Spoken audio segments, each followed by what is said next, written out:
الحمدللہ رب العالمین والصلاة والسلام علی رسول الامین وعلی آلہ وصحبہ اجمعین اما بعد.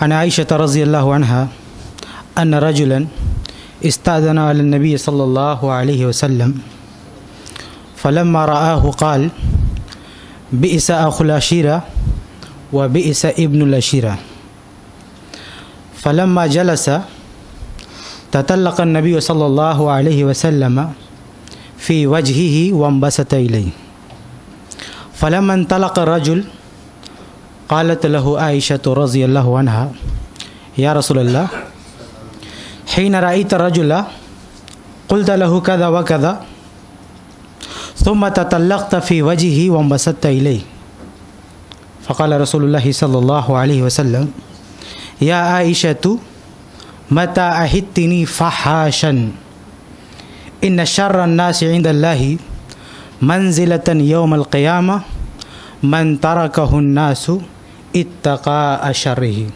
رواہ البخاری. صحیح بخاری کی ایک حدیث میں نے آپ کے سامنے پڑھی ہے جو صحیح مسلم میں بھی ہے.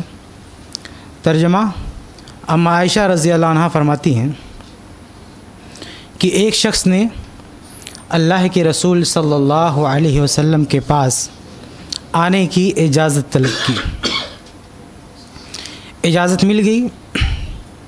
جب وہ آ رہا تھا اور دور سے اللہ کے نبی صلی اللہ علیہ وسلم نے اسے آتے ہوئے دیکھا تو کیا کہا یہ قوم کا سب سے بدترین آدمی ہے، یہ سب سے برا شخص ہے جو میرے پاس آ رہا ہے. لیکن جب وہ آ کر آپ صلی اللہ علیہ وسلم کے سامنے بیٹھ گیا تو آپ صلی اللہ علیہ وسلم نے بڑی خندہ پیشانی کے ساتھ، بڑی خوش اخلاقی کے ساتھ اس کا استقبال کیا، گرم جوشی سے اس کا استقبال کیا، ہنسی خوشی اس سے بات کرتے رہے.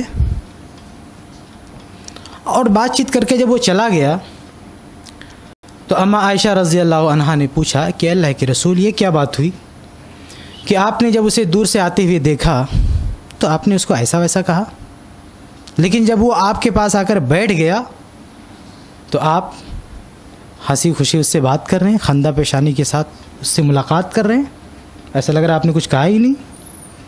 ایسا کیوں؟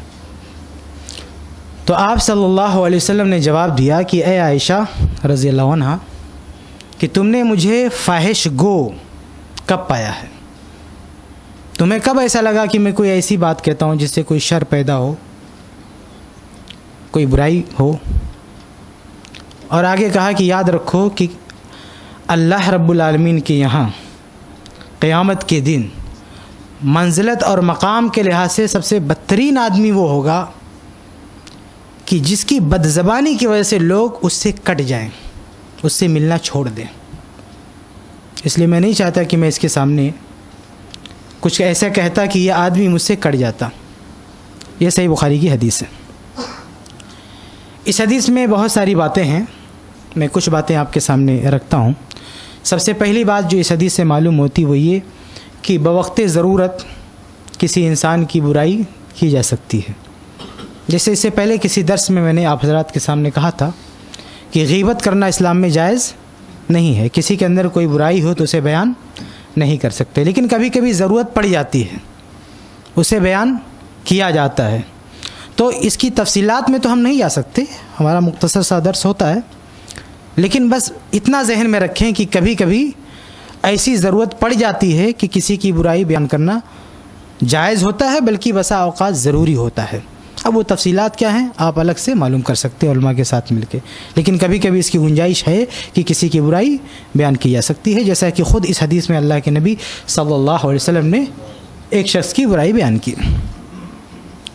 دوسری بات جو اس حدیث سے معلوم ہوتی وہ یہ کہ کوئی آدمی اگر برا ہے، ہم اس سے متفق نہیں ہیں، بد اخلاق ہے، کیسا بھی ہے، لیکن اس کا یہ مطلب نہیں کہ اس کے جواب میں ہم بھی اس کے ساتھ بد اخلاق ہو جائیں،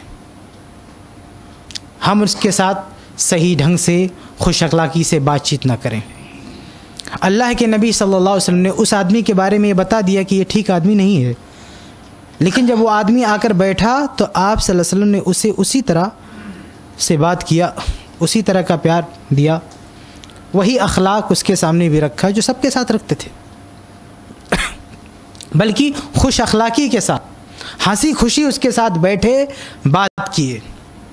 تو پتہ کیا چلتا ہے اس سے کہ اگر کوئی آدمی برا ہے، ہم اس سے متفق نہیں ہیں، ہم اس کی برائیاں جانتے ہیں کیسا بھی ہے، لیکن پھر بھی وہ جب آپ کے سامنے آئے تو آپ اس سے ملیں، آپ اس سے بات کریں، آپ اس کے ساتھ اچھے اخلاق کا مظاہرہ کریں، آپ اس کے ساتھ بدزبانی نہ کریں یہ سوچ کر کہ یہ آدمی تو ایسا ہے ویسا ہے، اب ہم اس کے ساتھ کسی طرح کا بھی رویہ رکھ سکتے ہیں. کیسے؟ ایسے نہیں.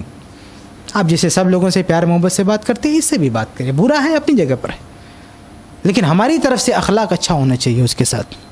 اس حدیث سے ایک تیسری بات جو معلوم ہوتی وہ یہ کہ ہمیں کوئی ایسا لہجہ، کوئی ایسا اسلوب نہیں اختیار کرنا چاہیے کسی سے بات کرتے ہوئے، کوئی ایسی زبان نہیں استعمال کرنی چاہیے جس سے لوگ ہم سے متنفر ہو جائیں، لوگ ہم سے کٹ جائیں، گرچہ ہمیں ہمارے سامنے اس کی کوئی وجہ بھی ہو. قیامت کے دن سب سے بدترین آدمی ہوگا کہ لوگ اس کے شر سے بچنے کی وجہ سے اس سے کٹتے رہیں.